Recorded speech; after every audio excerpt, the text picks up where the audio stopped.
The van rattled and coughed as it struggled through the forest path, its headlights slicing through the thick, endless trees.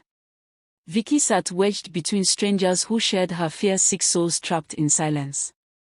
The smell of sweat, dust, and engine oil hung in the air. No one spoke, only the tires crunching on gravel filled the van. Her palms were slick. Her heart thudded hard enough that she could feel it in her throat. Every bump in the road felt like a jolt back to reality. This isn't an airport. She leaned forward, eyes scanning the darkness beyond the windshield. How can an international airport be in such a deep forest, she thought, but no one dared to ask aloud. The question just echoed in her head, sharp and cold. The trees grew taller, heavier. The air itself felt alive, full of the sound of insects and something unseen.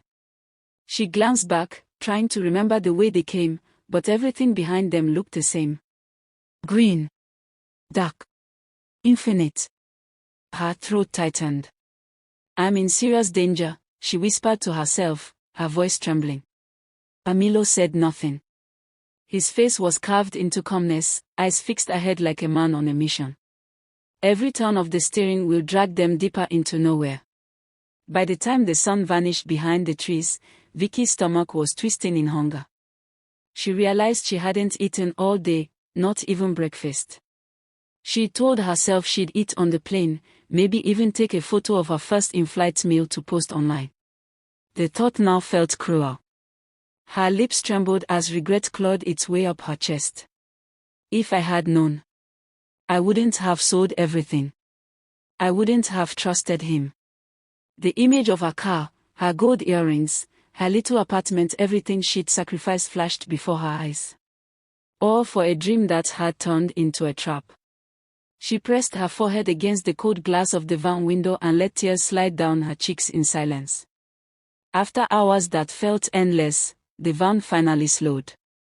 Through the blur of trees, she saw faint lights flickering like fire. A camp. It wasn't an airport.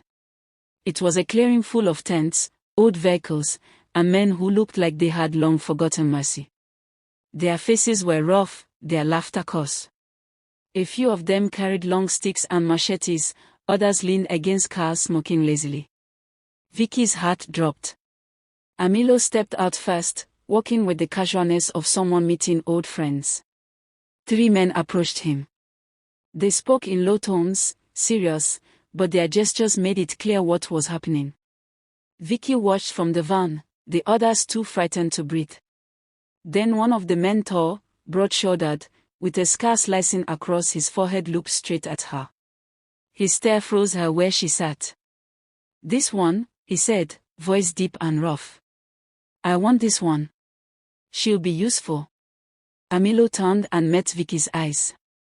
His expression didn't change, no shame, no hesitation, just business. "You heard him," he said coldly. "Calm down." Vicky's breath hitched. She gripped the edge of her seat, refusing to move. "I'm not coming down," she snapped, voice breaking but fierce. "You lied about everything, the visa, the airport. Give me back my money." The man's eyes darkened. Amilo's hand moved slowly under his jacket and then she saw it, a gun, black and heavy. "Get down," he said again, voice like ice. "Or I'll shoot you right where you are." Her resistance shattered. Her legs trembled as she climbed down. The ground beneath her feet felt foreign, cold. The scar-faced man reached into his pocket and pulled out a thick wad of money, $20,000. He handed it to Amilo without looking at her. Vicky's eyes widened as realization hit. "He sold me." Her stomach churned. The world around her blurred as she watched Amilo count the bills, his expression as still as ever. When he finally looked up, his voice was calm, chillingly so. "You now belong to this man." The scar-faced man turned toward his van, jerking his chin. "Get in," he ordered. Vicky shook her head, voice cracking. "Where are you taking me? Tell me where." He didn't answer. He just looked at her with irritation, stepped closer, and before she could flinch she got a slap. The sound cracked through the night like a whip. Once. Twice. A third time. Her ears rang. Her cheek burned. The word spun. Enter the car, he barked, before I eliminate you right here. Tears blurred her vision as she stumbled toward the van and climbed in. She could feel blood in her mouth, the metallic taste of helplessness.